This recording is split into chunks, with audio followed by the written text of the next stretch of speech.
You know, people ask me, Sydney, what do you use for your photography? And I tell them, it's honestly not that much. It's pretty simple. Most people think it's complicated, but it's really not. So, today, in this video, I will show you the apps, the hardware, and everything in between of what I use for my photography. All right, so we're gonna start off with the hardware. I'm pretty sure I've been through this plenty of times with my other videos of what type of camera I use, but just to reiterate for this video, I will do it again. So this is the Canon 250D. Honestly, I got it for the easy to learn, very lightweight, and you can pretty much take it anywhere. The flip screen on this is very clutch, especially when I'm trying to get different angles, or maybe I can't look through the viewfinder, so maybe I can just switch it to the flippy.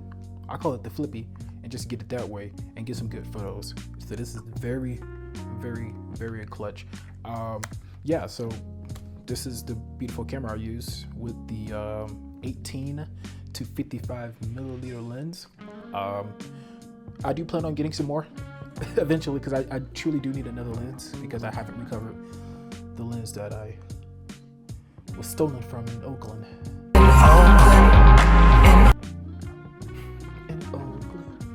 But it's okay, we bounce back. But yes, the 18 through 55 milliliter lens. I do, like I said, do plan on getting some more.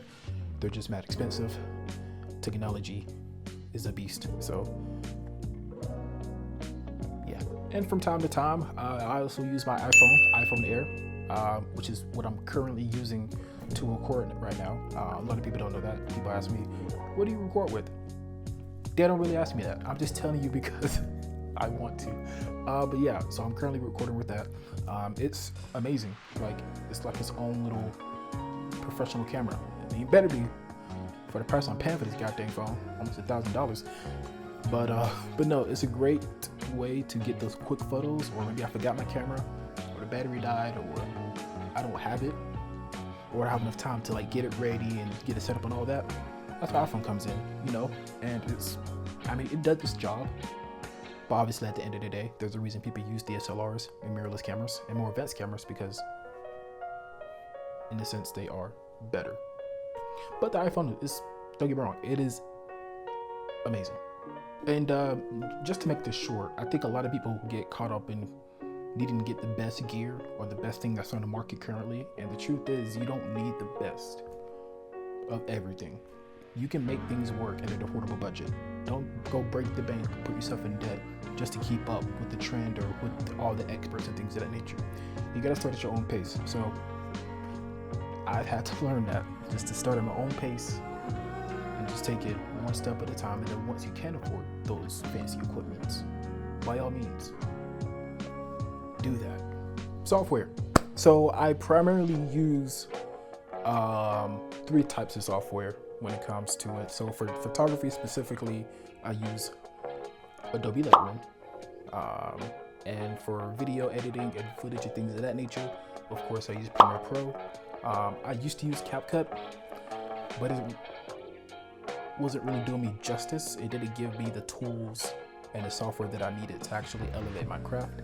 Don't get me wrong, CapCut is amazing, especially for beginner-friendly content creation, things of that nature. It is awesome. But I want to get more into video editing, and I've done my research. There's other great options out there. Just personally for me, I prefer Adobe Premiere. And sometimes I do use Pixelmator. Now, a lot of people don't know what Pixelmator is, and maybe you do. But for those that don't, it's basically a photo editing app specifically for Apple devices. More specifically for Mac. It is amazing, don't get me wrong, it is awesome. The user interface is very clean, very sleek, very easy to use. Sometimes I use that for, if I want different filters or color grading, or just different editing styles. And it's at least in my opinion, it's less complex than Adobe Lightroom. I'm not saying that Adobe Lightroom is complex, but it's more complex than Pixelmator, if that makes sense. And as we all know, Apple, when it comes to user-friendly devices and software, They come in clutch for that. So that's where Pixamator it is amazing. And it's only one-time payment of $50, and then boom, you never have to pay for it again. So that's another upside. I'm not sponsored, but I'm just saying, if you're looking to that, it's a one-time payment of $50 and you have it for the rest of your life. I feel that is an amazing deal. Now for the content creation side, so when it comes to making shorts for my videos or anything else, or I just want to keep it simple, user-friendly, and use those templates and that awesome music, Adobe Express. Because why not? I mean, you have literally everything you need. It's all in one, all inclusive. Stop texting me, you're messing up my video. But I mean, like I said, super very user-friendly. You can use AI tools if needed. I mean, it can't get better than that. It just can't. And it probably won't for a very long time. Now here's the awesome part that I love to share, because a lot of people ask photographers or ask, where do you get your inspiration from, or your ideas, or your creativity? Like, where do you get that from? And me personally, I go outside and just take photos of what I love or what interests me. And of course, we all have that time where we get stuck. So that's where I rely on social media platforms. I know it's cliche as it sounds, but it's useful. I mean, that's why it's there. So take it at your advantage. One of the apps, Instagram. Instagram is full of amazing ideas and creative aspects and unique things that you can use for your own. And let me clarify, I'm not copying anybody. I'm simply looking at theirs, or looking whatever I'm looking at, and I'm creating my own idea or my own version of that to make mine stand out and to not make someone, or copy someone else's, because I know how it feels to be copied, especially when I was being bullied in high school. But that's okay. We're not gonna talk about that. But another platform I use, Pinterest. Pinterest is amazing. Pinterest is a god. Not literally, but you know what I mean.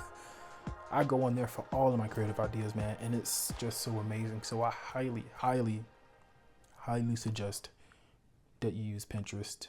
And they have multiple things and multiple ideas and suggestions about everything. It's not just photography.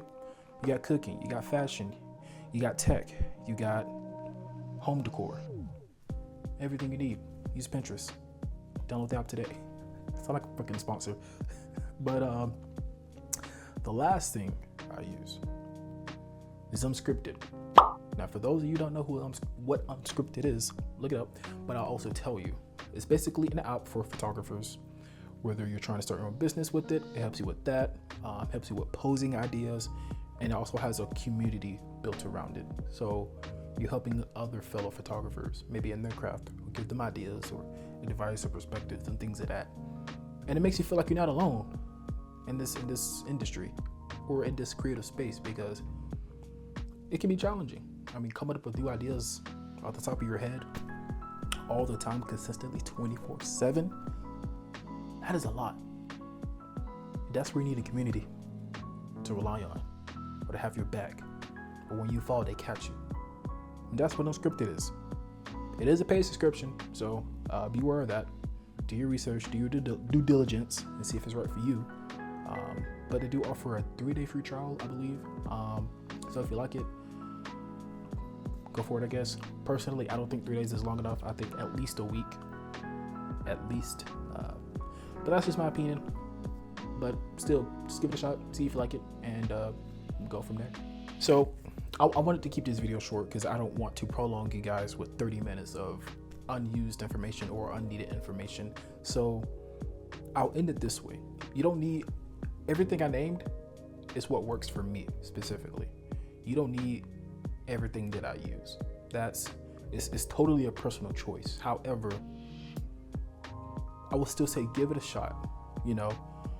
See what works for you when it comes to hardware, software, content creation, things of that nature, fashion, style, your niche,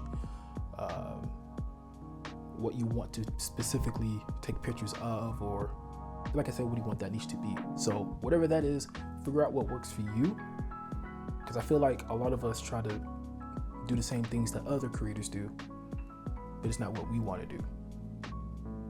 You know what I mean? And then we get burnt out and it doesn't work out, or we don't want to do it anymore, or we lose the passion of it because we're not doing it our way. Instead, we're doing it someone else's way because it works for them. Doesn't mean it's going to work for you. So figure out what you want, do what you want, and then based off of that, pick and choose based off, of your choices. So, but yeah, that's pretty much what I use on a day-to-day basis when it comes to editing and filming. I do plan to upgrade soon, obviously, but your boy got to save. Takes time. But yeah, man, I hope you guys enjoyed that. You got my little input of what I do behind the scenes and what I use. I don't like to block. I feel like if it helps me, and if I think it can potentially help someone else, share the wealth. We all can be successful. So yeah, hope you enjoyed that video. And if you'd like to see more of these, definitely let me know. Comment, subscribe to the podcast. I do have a podcast. Pretty sure you already know about that though. But yeah, until then, I'll see you in the next one.